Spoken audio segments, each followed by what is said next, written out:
우리 대법원과 하급심 판례는 실제 상사유치권을 인정하는 것 같지만은 실무상 거의 인정하고 있지 않습니다.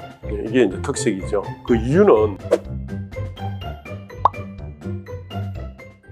안녕하세요. 법무부인 효연의 대표 변호사 김재곤입니다. 이번 시간에는 상사유치권이 공사대금 채권에도 인정되는지 여부에 대해서 살펴보겠습니다. 건물의 신축 공사를 한 공사업자가 그 공사를 한 해당 건물이 아닌 건축 부지인 토지에 대해서 유치권을 행사하거나 건축주의 다른 부동산에도 유치권을 행사할 수 있느냐, 이런 어떤 쟁점으로 상사유치권이 문제되고 있습니다. 건축공사를 수급한 공사업자가 건축주의 부도 등으로 공사대금을 받지 못한 경우 공사 중인 건물을 점유하면서 민사유치권을 행사하면 될 것이지만 민사유치권을 행사할 수 없는 어떤 사정이 있을 때는 상법상 상사유치권을 행사할 수 있느냐가 문제되는 것입니다. 예를 들어 공사업자가 결련성이 없는 채권, 즉 건축주로부터 도급받은 공사 현장의 공사대금 채권이 아닌 다른 현장의 공사대금 채권을 가지고 이 현장에 유치권을 행사할 수 있느냐, 또는 건축공사를 도급받은 공사업자가 지하 터파기 공사를 하던 중에 건축주 부도로 공사가 중단된 경우 그 토지에 대해서도 유치권을 행사할 수 있느냐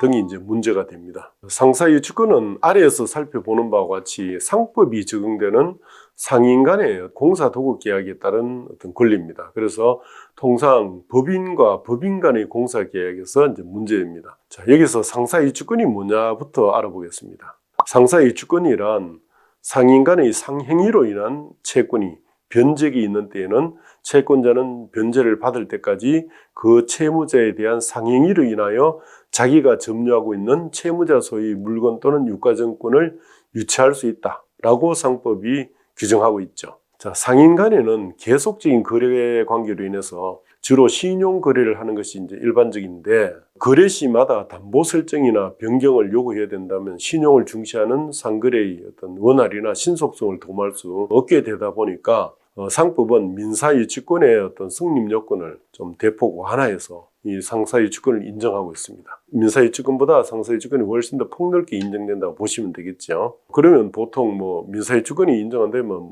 다들 상사유치권으로 이렇게 돌아갈 것 같은데, 문제는 이제 뒤에 보시다시피 상사유치권은 거의 인정 안 된다는 점이 이제 문제가 되겠죠. 자, 여기서 이제 상사유치권이 이제 성립하려면 이런 요건이 갖춰져야 됩니다. 먼저 채권자와 채무자 모두 상인이어야 합니다. 상인이면 장사하는 사람 이렇게 볼 수 있는데, 이 상법의 개념은 또 별도로 규정이 있습니다. 그리고 채권은 상인 간의 상방적 상행위로 인해서 발생한 것으로 변제기가 도래한 것이어야 됩니다. 서로 상방한테 상행위가 된 것이어야 되고, 그리고 변제기가 도래돼야 된다. 또 세 번째, 목적물은 채무자 소유인 것이 하나입니다. 그리고 채권자와 채무자 간 상행위로 인해서 채권자가 그 점유를 취득해야 된다. 이 요건이 중요합니다. 그리고 네 번째로, 채권과 목적물 간에 엄격한 결련성이 아니라 일반적 결련성만 있으면 된다. 마지막으로, 민사유치권과 마찬가지로 유치권을 배제하는 특약이 없어야 합니다. 자, 이처럼 상사유치권의 성립 요건은 민사유치권과 대부분 다릅니다. 특히 민사유치권의 피담보 채권이 엄격한 결련성을 요구하는 데 반하여 일반적 관련성 정도만 있으면 되기 때문에 채권과 직접 관련이 없는 다른 상행위로 인하여 점유하게 된 물건도 이제 유치할 수 있게 되는 거죠. 다만 상사유치권의 효력에 관해서는 상법이 아무런 규정을 두고 있지 않습니다. 그래서 민사유치권에 관한 규정이 이제 적용된다고 보시면 되겠고, 그래서 이제 결국 민사유치권과 동일한 이제 유치권으로서의 효력이 인정된다고 보시면 되겠습니다. 자, 상사유치권의 인정 여부에 대해서 이제 살펴보겠습니다. 상사유치권은 상인 간의 물품을 거래할 때 보통 일반적인 이제 상업용 물품이죠. 그거 거래할 때 생기는 유치권인데, 과연 공사와 관련해서 부동산의 상사유치권이 인정될 것인지 여부에 관해서는 좀 논란이 있습니다. 그래서 인정설, 부정설 이런 학설이 대립하고 있지만, 우리 대법원과 하급심 판례는 실제 상사유치권을 인정하는 것 같지만은 실무상 거의 인정하고 있지 않습니다. 이게 이제 특색이죠. 그 이유는 상행위로 인하여 점유를 취득해야 된다 하는 이 요건이 충족되지 않았다는 것이 인정하지 않는 이유죠. 또 대부분 판례의 입장은 공사 도급 계약에 수반되는 부지의 이용 내지 부지에 대한 출입이 상사유치권의 성립 요건인 목적물에 대한 점유 요건을 충족시키지 못한다. 그런 부정설과 이제 부합되는 입장으로 이제 보여집니다. 아까 보셨던 것처럼 상사유치권은 다른 곳의 공사대금 채권 가지고 이 현장에 유치권을 행사할 수 있을 만큼 결련성을 이제 넓게 인정하죠. 그런데 우리 대법원은 해당 공사 현장에 공사를 하고 점유하고 있어도 상사유치권을 인정하지 않았습니다.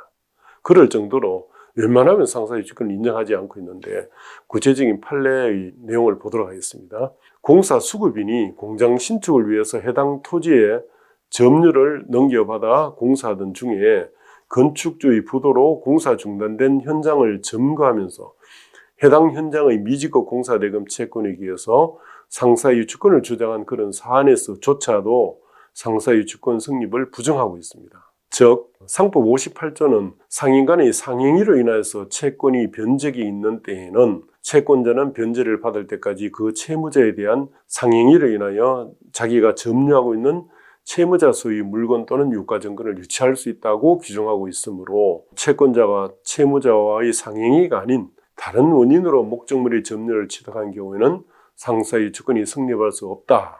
기록에 의하면 공사 수급인은 공장 건물의 신축 공사가 이 사건 경매로 중단된 후에 공사 현장을 점거하면서 타인의 지배를 배제하고 이 사건 토지에 대한 점유를 사실상 개시한 것으로 보일 뿐 토지 소유자와 사이에 이 사건 토지에 관한 상행위를 원인으로 이 사건 토지에 대한 점유를 취득하였다고 보기 어려우므로 공사 수급인은 이 사건 토지에 관하여 상사유치권을 행사할 수 없다고 그렇게 이제 판결했습니다. 결국 상사유치권 성립에 상행위로 인하여 점유를 취득해야 한다는 요건을 엄격히 요구함으로써 기본적으로 상사유치권 주장은 배척하고 있다고 볼 수 있습니다. 그 다음은 이제 점포 수분양자가 경매로 점포 소유권을 상실한 후 손해배상 채권에 의해서 수분양 점포에 상사유치권 행사를 할 수 있나에 대해서 살펴보겠습니다.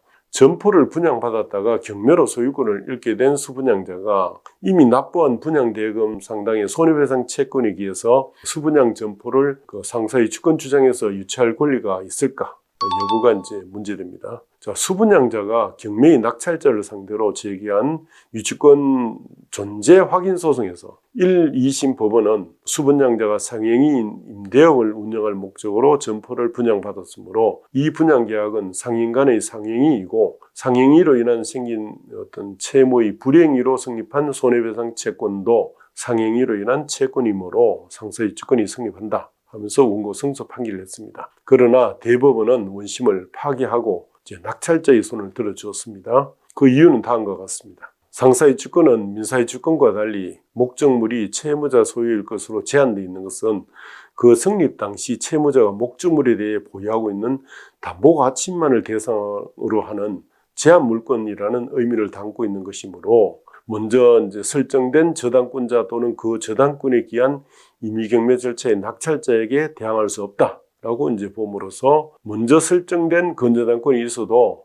성립하지 않는다고 본 점이 이제 특색입니다. 결국 부동산을 유치하는 내용의 상사유치권은 상행위로 인하여 점유를 취득해야 한다는 요건이 충족되지 않아서이거나 건저당권 이후에 취득했다는 이유 등 때문에 거의 성립할 여지가 없어졌다. 이렇게 보는 게 맞습니다. 자, 실무상으로도 유치권자가 상행위로 인하여 점유를 취득하는 사례는 거의 없다 할 것이기 때문에 기본적으로 상사유치권은 부정된다고 보면 됩니다. 자, 이상 상사유치권에 대해서 알아봤지만 공사와 관련해서 상사유치권이 인정되는 경우는 거의 없다고 보시면 될 것 같습니다. 다음 시간에는 유치권의 성립 요건 중 공시 방법이기도 한 유치권자의 점유의 요건에 대해서 구체적으로 살펴보겠습니다. 감사합니다.